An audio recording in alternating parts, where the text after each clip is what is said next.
Alright, here we are again for another round of real ranks, this time for the month of June. I'm a bit late, as always, but better late than never, or something like that. Yeah, I mean, let's just get into it. I never know how to start these things. Okay, so the first movie I watched in June was Watchers by Ishana Night Shyamalan, uh, the daughter of M. Night Shyamalan. So their directorial debut, I'm pretty sure. And I mean, people did not like this one. It has like a 2.4 average on Letterboxd or something. So, but I actually enjoyed it quite a bit, I have to admit. It's hard to say too much about it because it's being a Shyamalan film, even though it is daughter, she definitely is influenced heavy by her father's work, I think it's fair to say. And so this movie is obviously heavily reliant on reveals and twists. So how do I say this? I mean, the movie has 3/3 really. The first third is what you know from the trailers. A bunch of people are trapped in this building with a glass wall and they're being watched. But they can't see the people or the things that are watching them. And that part is definitely interesting and just makes for great suspense. It's kind of like horror 101. Don't show the monster, but let people know that it's there. And then the second third is kind of when they find out what it is. And I'm obviously not going to spoil that. But just that kind of story that it turns into in the second third is just the kind of story that I really enjoy. So it just really fell exactly into my kind of interests. And so I enjoyed it quite a bit. And then the last like 20 minutes are really unnecessary, and I think the movie would be absolutely better without them. But I do overall have to say I enjoyed it. And I guess I enjoyed it a lot more than the average person. So there you go. Then I watched Happy Together by Wong Kar-wai. Probably my least favorite Wong Kar-wai from what I've seen so far. Which does not mean I think it's bad at all. I think Wong Kar-wai is like one of the greatest directors of all time. Happy Together is a fantastic film. I just don't like it as much as, In the Mood for Love or Fallen Angels or any of his other movies that I've seen. So it's a great watch. It's a frustrating watch by the nature of the kind of story that it is, of this very abusive relationship. And it has moments in it that feel to me like he later reused them to greater effect. Take, for example, the ending of Happy Together. In the Mood for Love has a very similar ending, and it is significantly better, But it is still a Wong Kar-wai film.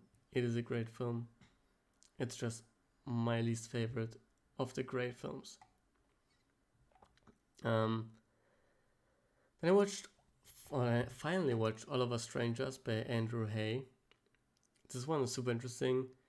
I love ghost stories, particular ghost stories that aren't horror stories, which this one is exactly that. I think it's also super interesting as a portrait, not of the gay experience in general, but a very specific experience of gay men from a specific generation, and how much movie plays with that, and even just the small generational difference between the two main characters. Yeah, I mean, it's a beautiful film. I know the ending has kind of divided people. I think it's very interesting and I think plays perfectly within the themes that the movie has set up until that point. Yeah, then I watched Moana, or I rewatched Moana. Um, this is, I mean, I do think it's probably the best modern Disney film. Um, I mean, it has great songs. Probably the only time I will ever say that about Lin-Manuel Miranda music, but you know, it does have great songs. Um, Dwayne Johnson is surprisingly good in it. It has some really fun animation, and yeah, I don't know, this just like one of the few modern Disney movies that to me is actually like a great film. Um, am I excited for the live action remake or Moana 2? Not even really a little bit, but I do like this movie a lot. Um, then I saw the TV Glow by Jane Schoenbrunn, and I don't know how much I really need to say about this movie at this point. I feel like people have discussed it at great length, and you know, I'm a bit late to it, but I love Jane Schoenbrunn. I think they are one of the most interesting up and coming directors. Certainly, I mean, they've made two feature films or two feature fiction films. Both are incredible, both are super interesting. And I can't wait to see more from them. I personally prefer their previous movie, Welcome to World's Fair, just because that one spoke a little more to me specifically and my experience. But obviously, I saw the TV Glow spoke to a lot of people in a very personal way, in a way that I personally can't relate to, but it doesn't mean it doesn't still work super well. And yeah, they're an amazing director, and everything they make is just fantastic and super interesting and unique, and they just have such an important voice. Not to like discredit them in any way by making them just an important voice. Again, they're also incredibly talented, incredibly unique, but they're also clearly a voice that's needed in contemporary cinema. Um, beyond that, beyond just their skill. Um, yeah. Then I watched. Okay, this is probably my big hot take of the episode. I watched Joel Schumacher's Batman films, and I kind of loved them. I think Batman Forever in particular is one of the greatest Batman films we've ever gotten. It's obviously the antithesis of what people clearly want from Batman nowadays. The super serious, super grim Batman. I mean, look, I think Matt Reeves, the Batman, is probably the greatest version of Batman, in my opinion. Nothing against, any other version of Batman, but that is my favorite. But Batman Forever, I think, really works in a very different way. Harking back way more to the classic, like Adam West Batman, being silly, being fun. Also, I mean, those movies are absolutely gorgeous. The lighting in them, the sets they use, the set pieces are like insane. Like the second one, Batman Robin, has like the ice skating sequence at the very beginning. That's just like so bold, and I mean clearly he people didn't like it. I get it, fair enough. I kind of loved it. I think Batman Forever, again, in particular, is like incredible. I was like insanely horny for a superhero film, which you just don't get anymore. Like, this feels like a film that is in part so great to me because of all the superhero movies we get now and how they are now. And this represents so many things that I feel like superhero movies should embrace a little more. The silliness, the just, I don't know. Yeah, I loved it. I loved it.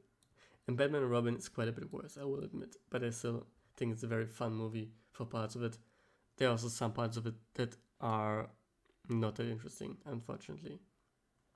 Like it really, towards the end, really drags. But still, like a fun film, and I don't think these are nearly as bad as people make them out to be.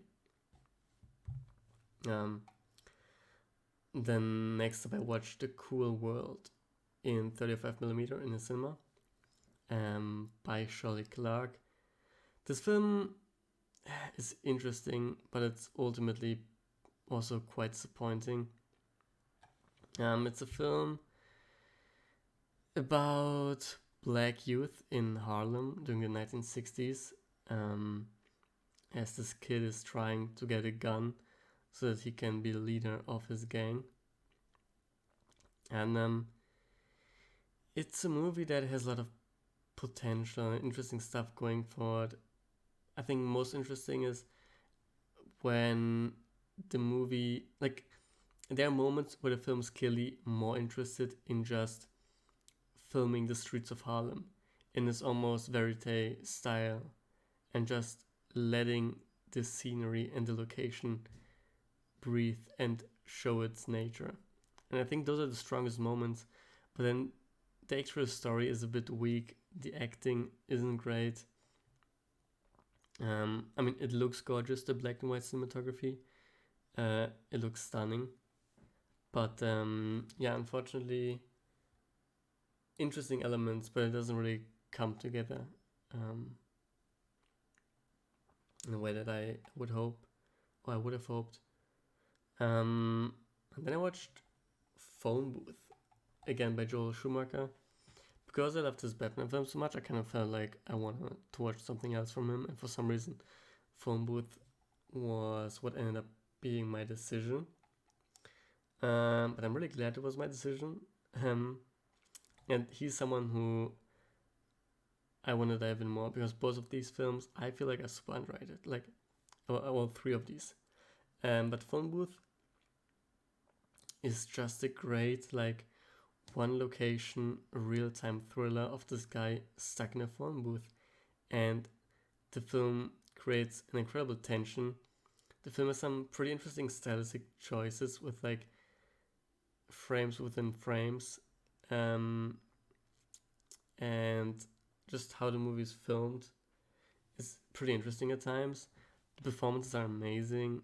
It's a very tight script by Larry Cohen, and it's a film that's very of its time. I mean, even just the premise itself of phone booths wouldn't work anymore. But I think because it's so of its time, it is very charming and becomes an interesting relic, kind of that time. So I really kind of recommend this to people, even though I guess a lot of people think it's just kind of average. I thought it was really something super interesting, something just very fun. Like, it's just a fun thriller, you know? I think, like, I remember as a kid this being on TV a few times, and that makes sense. Like, it is that kind of movie you throw on and just have a good time for like 90 minutes or something. It's not that long either.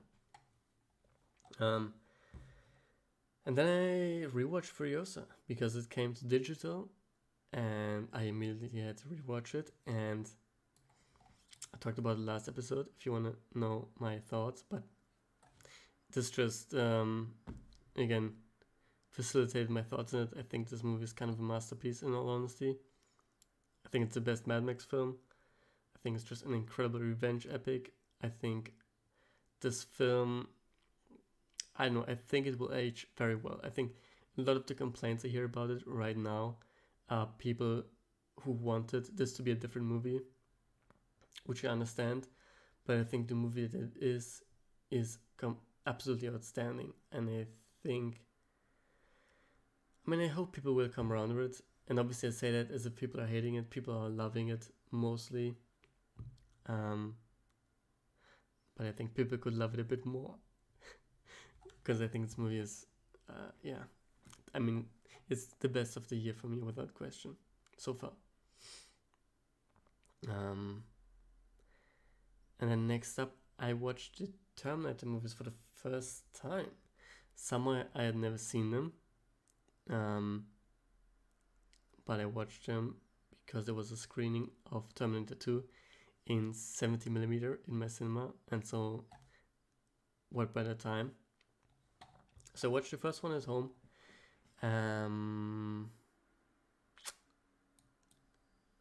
Like, it's good. I didn't love it, honestly. I think it was kind of boring in a lot of parts. But it also had its fair share of great moments. I don't want to make it seem like it's a bad movie. I just, considering how iconic it is and how much it's kind of widely accepted as this classic, I guess I was expecting a little more and it didn't quite live up to that. But it is a fun action film. And I was surprised how much of like the first third almost plays like a slasher in a weird way. So that was definitely fun, and I mean the like stop motion effects and some of the makeup effects are great. That stuff is amazing and always fun to see in older movies. But yeah, I have to admit I didn't like love this as much as obviously a lot of other people do. But then seeing Terminator 2 in 70mm, I mean, this film is absolutely incredible. Way better than the first one, in my opinion. This movie absolutely deserves its status as like an all-time action classic. Insane set pieces. Like great performances, great effects for its time, and even today to a degree, I think. Super entertaining from beginning to end. I mean, this is an incredible film. And seeing it in 70mm, I mean, it was really gorgeous to see. And I'm really happy I got to have that chance to do it. Yeah, and then Happy Together. I mentioned before that I love In the Mood for Love. And I rewatched that one. Kind of on accident on Tony Long's birthday, which I didn't even realize until after the fact, but that worked out great. And In the Mood for Love, I don't even know really what to say about it. It's like one of the greatest movies of all time for me. Like, I think I would pretty confidently put it in my top 3 films of all time. Just incredible sensual cinema. I love how Wong Kar-wai makes love films about lonely people. He can create a feeling of yearning in a way that very few filmmakers can. And it's a movie that, I don't know if this makes sense to people, but it's a film that I love so much that it's actually hard to talk about why I love it, because it just kind of works so perfectly from beginning to end for me. And yeah, it's a film that I think everybody needs to see. And yeah, I mean, an outstanding film. Then I went to the cinemas to watch The Bike Riders by Jeff Nichols. My first Jeff Nichols film, I believe. And it was a great one. It's a bit meandering. I don't know that like all of it is super engrossing, but it creates a time and place in a way that is super compelling, and I love how it comments on I mean, on masculinity, really, above all else, about masculinity, about how performative it is, how it is nurtured from generation to generation, how it can lead to violence. Yeah, I mean, it's a very compelling film. It, yeah, also great performances. I mean, everybody, the main three on the poster here, Tom Hardy, Austin Butler, Jodie Comer, are all amazing. Great acts in the work. And also like a bunch of just great supporting characters and supporting cast. And just a film that, like, I don't think I'm gonna talk about it as the best of the year by the end of the year, but it is one that I had a great time while watching, and one that I think just talks of masculinity in a way that is fascinating and through a lens that we often see talk about, not represent, I guess, toxic masculinity, and taking that and twisting it around to deconstruct that and where that comes from. Yeah, great film. And now we come to the negative part of this video. I have never seen any of the Quiet Place films.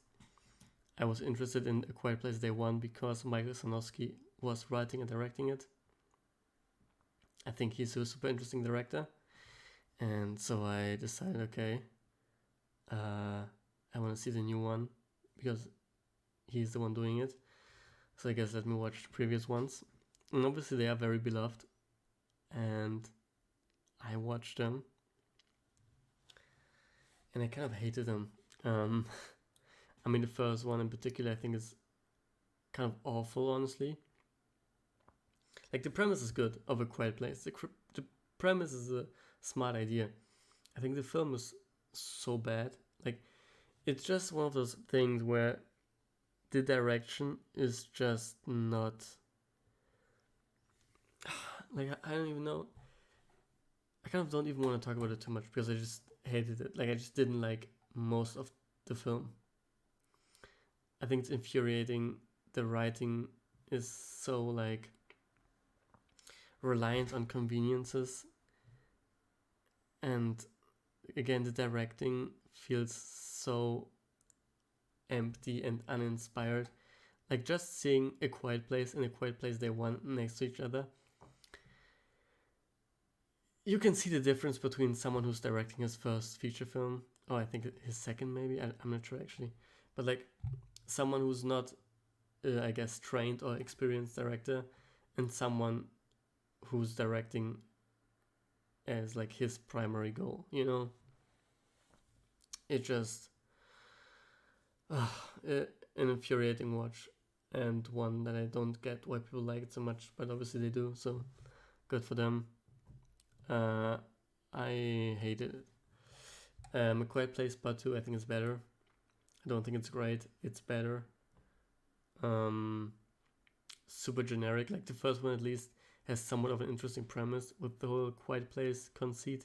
Quiet Place Part 2 makes kind of like the most obvious, like, oh, but what about the people? They are also evil and whatever. I don't know.